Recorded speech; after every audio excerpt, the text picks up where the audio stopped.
Selamat hari Selasa teman-teman. Selamat bertemu kembali di dalam PA Online GKI Immanuel Malang.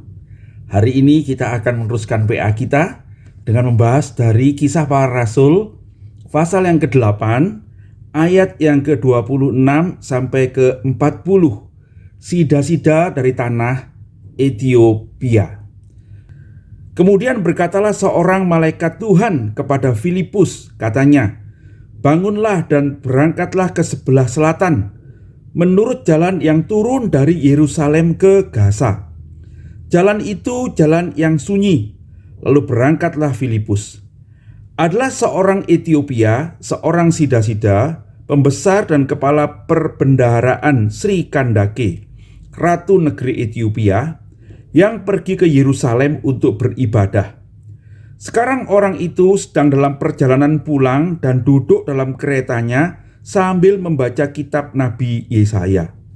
Lalu kata Roh kepada Filipus, "Pergilah ke situ dan dekatilah kereta itu." Filipus segera ke situ dan mendengar sida-sida itu sedang membaca kitab Nabi Yesaya. Kata Filipus, "Mengertikah Tuan apa yang Tuan baca itu?" Jawabnya, "Bagaimanakah aku dapat mengerti kalau tidak ada yang membimbing aku?" Lalu ia meminta Filipus naik dan duduk di sampingnya. Nas yang dibacanya itu berbunyi seperti berikut. "Seperti seekor domba ia dibawa ke pembantaian, dan seperti anak domba yang keluh di depan orang yang menggunting bulunya, demikianlah ia tidak membuka mulutnya. Dalam kehinaannya berlangsunglah hukumannya. Siapakah yang akan menceritakan asal-usulnya? Sebab nyawanya diambil dari bumi." Maka kata sida-sida itu kepada Filipus, "Aku bertanya kepadamu, tentang siapakah Nabi berkata demikian? Tentang dirinya sendiri atau tentang orang lain?" Maka mulailah Filipus berbicara, dan bertolak dari nas itu, ia memberitakan Injil Yesus kepadanya. Mereka melanjutkan perjalanan mereka dan tiba di suatu tempat yang ada air. Lalu kata sida-sida itu, "Lihat, di situ ada air. Apakah halangannya jika aku dibaptis?" Saud Filipus, "Jika Tuhan percaya dengan segenap hati, boleh." Jawabnya, "Aku percaya bahwa Yesus Kristus adalah Anak Allah." Lalu orang Ethiopia itu menyuruh menghentikan kereta itu, dan keduanya turun ke dalam air, baik Filipus maupun sida-sida itu, dan Filipus membaptis dia. Dan setelah mereka keluar dari air, Roh Tuhan tiba-tiba melarikan Filipus, dan sida-sida itu tidak melihatnya lagi. Ia, sida-sida itu, meneruskan perjalanannya dengan sukacita. Tetapi ternyata Filipus ada di Asdod. Ia berjalan melalui daerah itu dan memberitakan Injil ke semua kota sampai ia tiba di Kaisarea. Berbahagia kita yang baca firman Tuhan, menyimpan dalam hati kita, merenungkannya, dan berjalan menurut tuntunan kebenarannya. Mari kita berdoa sebelum kita bersama-sama membahas bagian ini. Bapa yang di surga, terima kasih kami boleh bertemu kembali untuk belajar firman-Mu.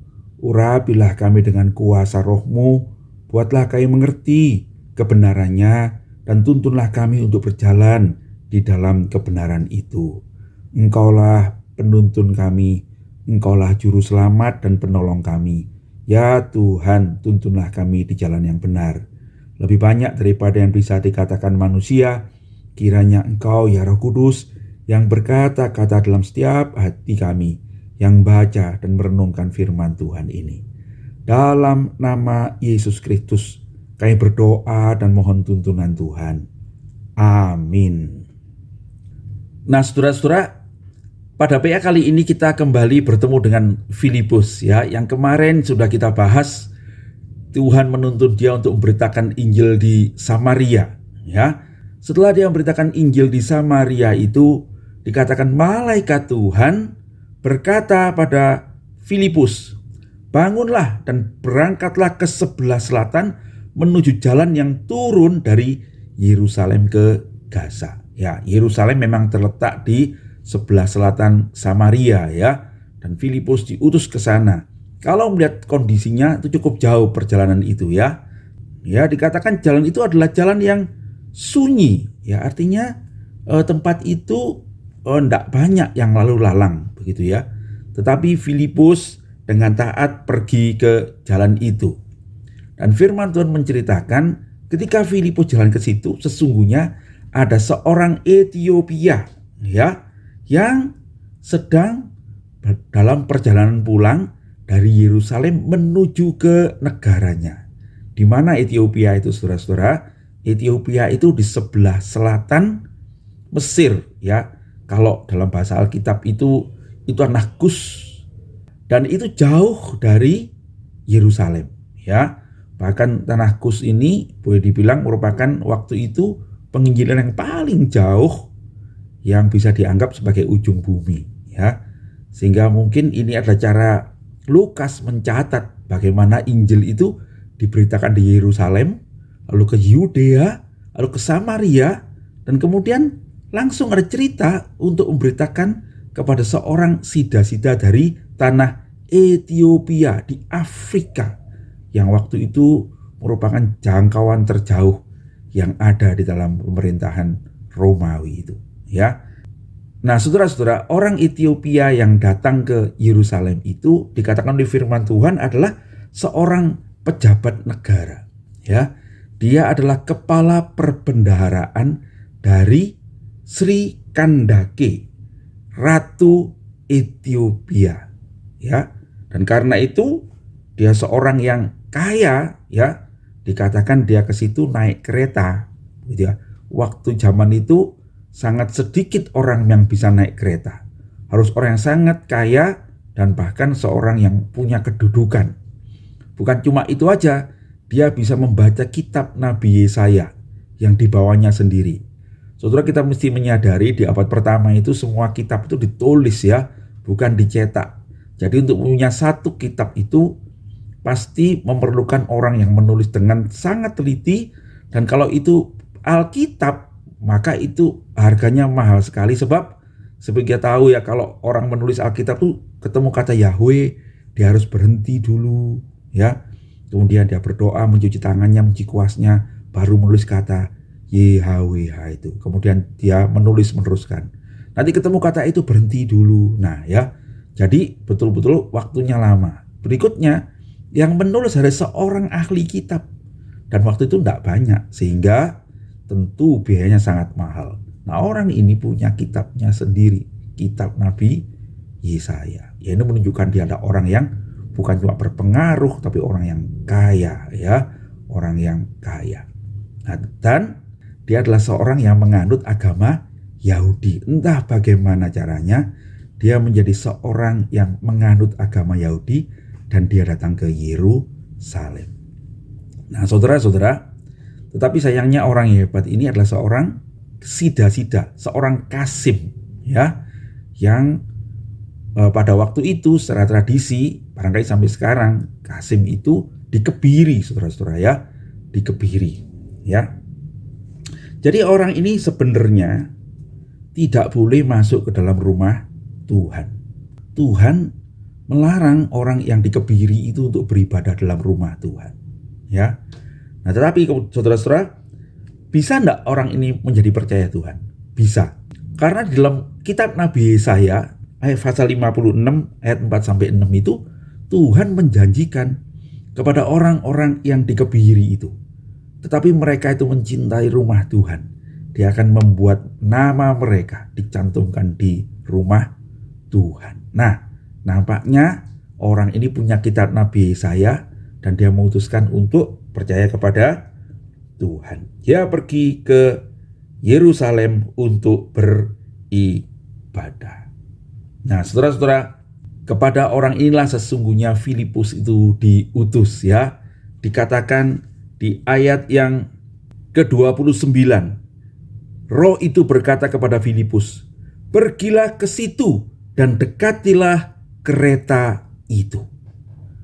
Firman Tuhan mengatakan Filipus taat, dia mendekati kereta itu, Barangkali kereta itu berjalan dengan lambat sehingga Filipus bisa mendekatinya, dan kemudian dia mendengar orang itu sedang membaca kitab Nabi Yesaya. Bagaimana Filipus bisa mendengar? Sebab pada zaman itu, saudara-saudara, ada kebiasaan orang-orang itu membaca dengan bersuara, ya. Dan karena itu Filipus jadi tahu apa yang sedang dibaca oleh sida-sida itu. Dan firman Tuhan mengatakan Filipus mendengar dia membaca kitab Nabi Yesaya. Ketika orang itu membaca, mungkin sedang menghentikan pembacaannya, lalu Filipus bertanya dari luar kereta ini, ya, "Tuan, apakah Tuhan mengerti apa yang Tuhan baca itu?" Sida-sida itu nampaknya melihat ke samping keretanya atau orang sedang berjalan di situ, dan dia menyadari orang itu mengerti apa yang dibacanya, sehingga dia berkata, "Kalau tidak ada yang menjelaskan padaku, bagaimana aku mengerti? Naiklah, beritahu aku apa artinya ini." Kira-kira begitu, ya. Sehingga dikatakan Alkitab, dia meminta Filipus untuk duduk di sampingnya, ya. Dan kemudian Filipus menjelaskan pada dia. Nas yang sedang dibaca itu adalah nas yang terdapat dalam Yesaya 53 ayat 7 dan 8, itu, ya. Bunyinya begini, "Seperti seekor domba ia dibawa ke pembantaian, dan seperti anak domba yang keluh depan orang yang menggunting bulunya, demikianlah ia tidak membuka mulutnya. Dalam kehinaannya berlangsunglah hukumannya. Siapakah yang akan menceritakan asal-usulnya? Sebab nyawanya diambil dari bumi." Lalu sida-sida itu bertanya pada Filipus, tentang siapa nabi ini menulis? Tentang dirinya sendiri atau tentang orang lain? Nah, dikatakan oleh firman Tuhan, kemudian Filipus itu berdasarkan ayat itu kemudian menceritakan tentang Yesus Kristus, ya, di ayat ke-35 itu, ya. Filipus menceritakan tentang hamba Allah yang menderita. Saudara, Yesaya 53 itu sampai sekarang selalu kita baca pada waktu Paskah, ya, ketika kita mengingat penderitaan Tuhan Yesus, kita selalu diingatkan ayat ini. Nah, Longenecker itu menulis begini, ya. Pada khasanah sastra orang Yahudi sebelum Yesus, cerita atau konsep tentang Mesias yang menderita itu sangat sedikit atau bahkan tidak ada, ya. Mesias itu selalu berisi kemenangan-kemenangan, ya. Tetapi sejak kekristenan lah kemudian Mesias yang menderita itu menjadi tema yang sangat penting di dalam hidup iman orang percaya. Kenapa, saudara-saudara? Nah, saudara, kalau kita perhatikan itu karena Tuhan Yesus sendiri, ya. Sebelum disalib berkali-kali dia bercerita bahwa anak manusia itu akan ditangkap oleh tua-tua dan ahli Taurat, lalu mengalami penderitaan, dibunuh, dan pada hari yang ketiga dia bangkit. Ya, ada penderitaan itu, ya. Dan Tuhan Yesus sendiri menunjukkan bahwa akan terjadi bahwa peristiwa penyalipannya itu adalah menggenapi nubuat Nabi Yesaya ini, ya. Dalam Lukas 22 ayat 37 kita membaca, "Sebab aku berkata kepadamu bahwa nas kitab suci ini harus digenapi padaku. Ia akan terhitung di antara pemberontak-pemberontak, sebab apa yang tertulis tentang aku sedang digenapi." Nah, saudara-saudara, itu adalah Yesaya 53 ayat 12. Dalam matinya dia terhitung di antara pemberontak, ya. Nah, saudara-saudara sekalian, kemudian kita mengerti sesungguhnya itulah yang dinubuatkan juga oleh nabi-nabi yang lain. Sesungguhnya Yesus adalah anak domba Paskah yang menghapus dosa isi dunia. Peristiwa penyalipan, Mesias yang menderita sengsara sesungguhnya sedang menanggung hukuman bagi kita orang berdosa. Dia menggantikan kita menanggung hukuman atas dosa kita. Sebab itu Mesias harus menderita, bahkan mati. Dia mati sebagai orang yang dikutuk Allah. Dia mati sebagai pemberontak-pemberontak. Dia mati sebagai orang berdosa. Tapi sesungguhnya dosa kitalah yang ditanggungnya. Nah, Nah, saudara-saudara sekalian, itu yang dijelaskan barangkali oleh Filipus juga ya kepada sida-sida dari Ethiopia ini. Dan Yesus bangkit, dan Yesus naik ke surga, dan dia sudah mengalahkan maut. Dia memberikan anugerah pada yang percaya. Nah, firman Tuhan kemudian mengatakan bahwa sepanjang jalan itu mereka berbicara, dan akhirnya sida-sida itu percaya kepada Tuhan. Dan kemudian menarik, saudara-saudara, sida-sida itu yang minta dibaptis ya. Dikatakan di ayat ke-36 demikian. Lalu kata sida-sida itu, "Lihat, di situ ada air. Apakah halangannya jika aku dibaptis?" Lalu kemudian Filipus menjawab, "Jikalau engkau sungguh-sungguh percaya, boleh." Dan sida-sida itu berkata, "Aku percaya Yesus Kristus adalah Anak Allah, adalah Mesias itu." Saudara-saudara sekalian, jadi dari sini kita mengerti bagaimana Filipus itu bukan sekedar membaptis dengan cepat ya, tetapi Filipus menanya dengan sungguh-sungguh, "Sudahkah kamu percaya?" Demikian juga di gereja kita. Kenapa kok orang dibaptis harus katekisasi dulu? Sebetulnya bukan kalau orang sudah percaya tidak boleh langsung dibaptis, tapi sebetulnya untuk menguji iman itu ya, supaya ketika orang itu mau dibaptis, dia diuji dengan mengikuti katekisasi kira-kira 3 bulan. Dia mempertimbangkan dengan baik, dan di akhir katekisasi selalu ditanyakan, apakah sungguh-sungguh percaya? Apakah engkau menerima Yesus sebagai Tuhan dan Juru Selamatmu? Dan kalau saudara itu mengaku, "Ya, saya percaya," barulah akan dibaptis. Waktu dibaptis tetap ada pertanyaan itu, bukan? Apa engkau sungguh menerima Yesus sebagai Tuhan dan Juru Selamatmu? Dan di hadapan semua jemaat dia harus menjawab, "Ya, saya percaya." Nah, lalu dibaptis. Karena itu syaratnya, saudara. Baptisan itu bukan syarat menjadi orang Kristen ya, tapi baptisan itu adalah pernyataan iman sebetulnya ya, bahwa saya sungguh percaya Yesus sebagai Tuhan dan Juru Selamat, dan karena itu saya mau menjadi pengikutnya.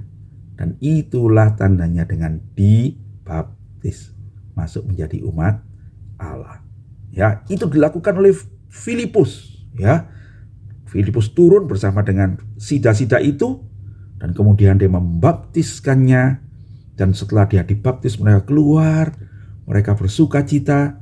Dan dikatakan oleh firman Tuhan, tiba-tiba roh Tuhan itu membuat Filipus itu hilang, dan sida-sida itu tidak melihatnya lagi. Ini menarik, saudara, ada sesuatu yang supranatural.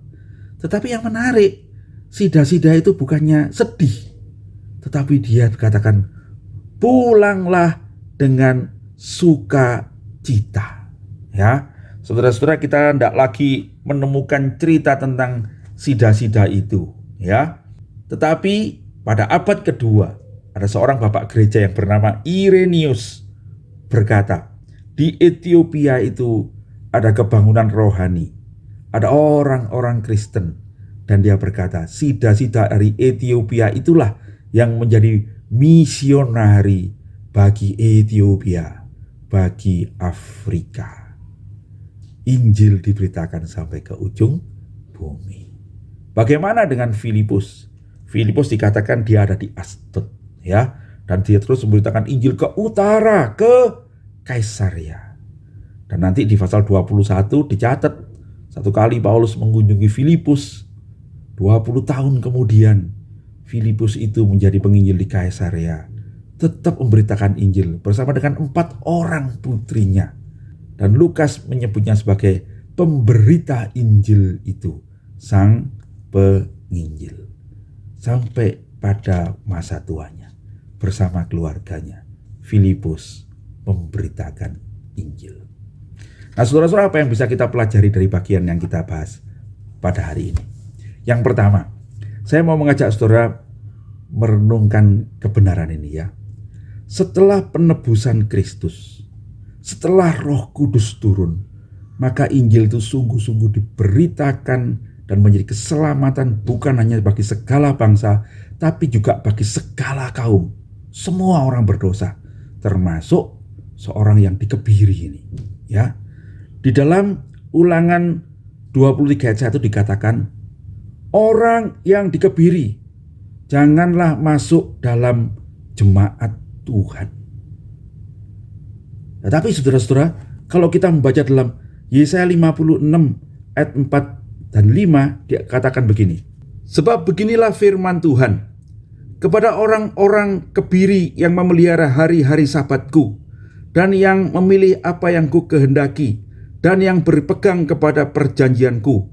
Kepada mereka akan ku berikan dalam rumahku dan di lingkungan tembok-tembok kediamanku suatu tanda peringatan dan nama. Itu lebih baik daripada anak-anak lelaki dan perempuan. Suatu nama abadi yang tidak akan lenyap akan kuberikan kepada mereka.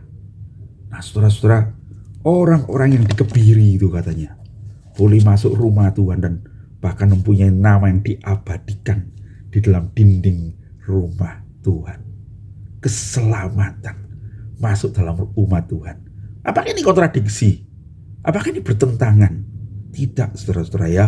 Sesungguhnya ketika Tuhan itu mengutus Musa memulai bangsa itu, gereja itu ya, untuk menyiapkan kedatangan Mesias, Tuhan memberikan satu prinsip.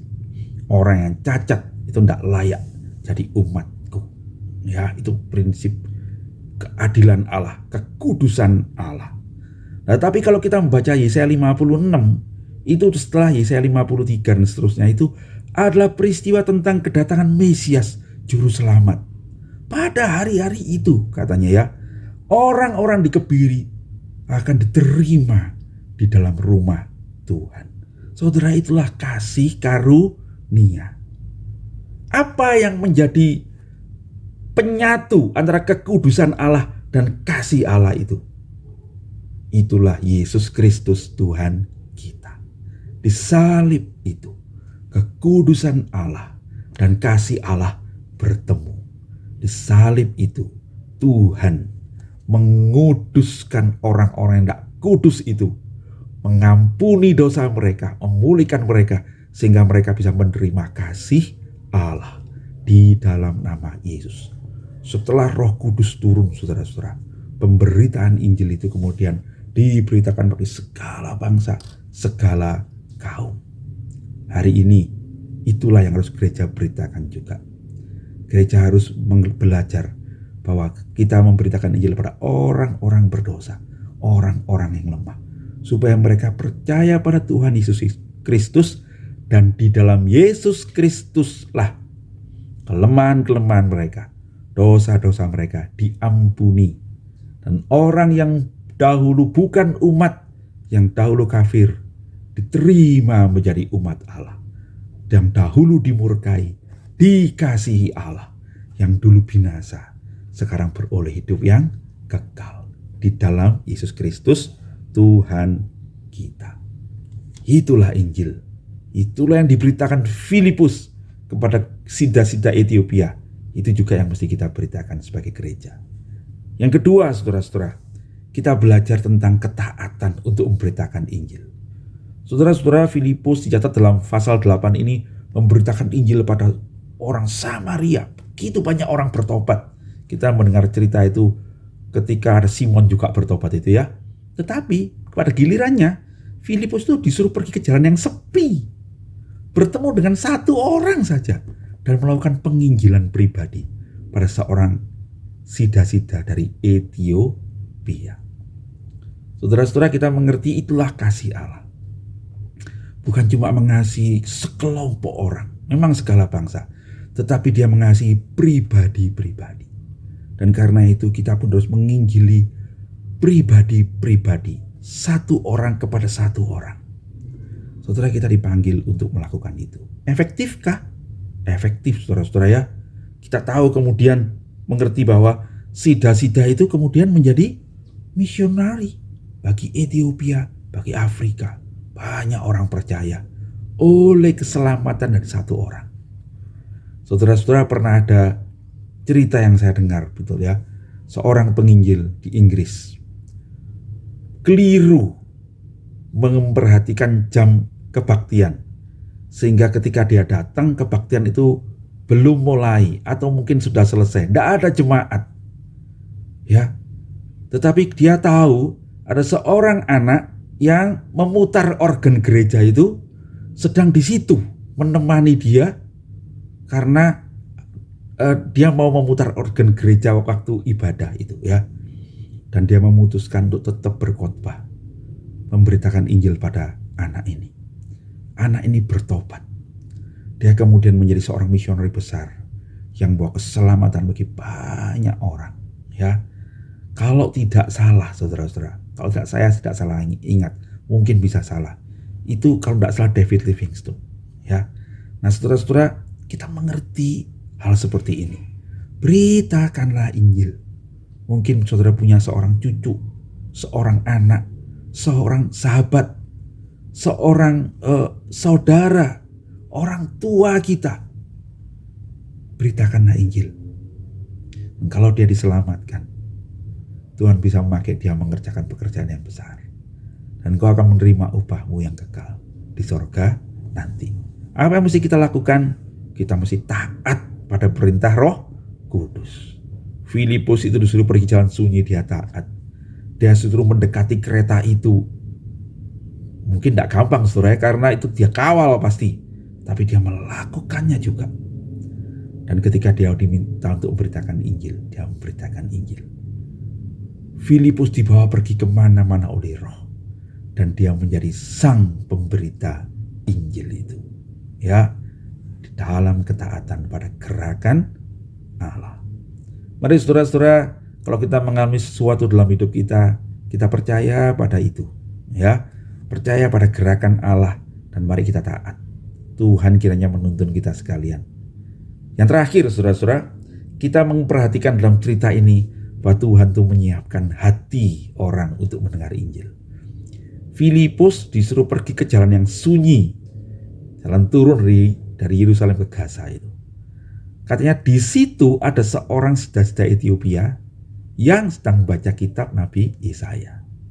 Jadi sebelum Filipus memberitakan Injil, sesungguhnya Tuhan sudah menyiapkan hatinya. Nah, ini prinsip yang indah, saudara. Sesungguhnya kasih karunia Tuhan itu mendahului penyelamatan. Kasih karunia Tuhan itu mendahului pemberitaan Injil kita. Kasih karunia Tuhan itu mendahului iman. Saudara-saudara, karena itu sebagai orang percaya apa yang mesti kita lakukan? Mari kita berdoa. Sebab doa itulah yang membuat kita mohon Tuhan tunjukkanlah kasih karuniamu. Selamatkanlah saudaraku. Selamatkanlah orang yang akan saya beritakan Injil. Saudara-saudara, Tuhan akan membuat dia disiapkan. Tuhan membuat usahamu berhasil lebih dulu dengan menyiapkannya. Sehingga ketika Injil itu kita beritakan, sesungguhnya hati itu Tuhan sudah menyiapkannya untuk menerima Injil itu. Saudara-saudara, bukankah itu sukacita kita? Kita tidak usah takut untuk memberitakan Injil. Tapi sesungguhnya Tuhan bekerja mendahului kita. Orang terima Tuhan, tidak terima Tuhan, sungguh itu adalah kasih karunia. Mari dengan gembira, dengan sukacita, dengan tidak ragu-ragu, kita menceritakan Injil itu. Sebab Tuhanlah yang akan membuka hati. Tuhanlah yang akan buat hati itu menerima benih itu. Dan Tuhanlah yang akan menumbuhkan benih itu. Dalam satu kali pemberitaan oleh Filipus, orang itu percaya, menjadi misionari, membangun gereja. Nama Tuhan dipermuliakan. Sebab dialah yang mempunyai segala sesuatu. Terpujilah Tuhan. Mari kita berdoa. Bapa yang di surga, terima kasih. Melalui PA hari ini kami diingatkan bagaimana kami mesti belajar untuk taat kepada Tuhan. Percaya kepada kasih-Mu dan mengerti bahwa sungguhnya Injil itu adalah bagi segala bangsa, segala kaum. Injil itulah kasih Allah bagi semua orang berdosa. Terima kasih ya Tuhan. Kami berdoa, tuntunlah kami untuk dengan sukacita membawa kebaikan-Mu ini pada saudara-saudara, orang di sekitar kami yang Kau izinkan kami temui dalam hidup kami. Terpujilah nama Tuhan. Dalam nama Yesus Juru Selamat kami yang hidup, kami berdoa. Amin. Demikian PA kita hari ini saudara-saudara. Kita nanti bertemu jam 6 sore di Zoom meeting. Saudara boleh menanyakan apa yang ingin ditanyakan. Tuhan Yesus memberkati.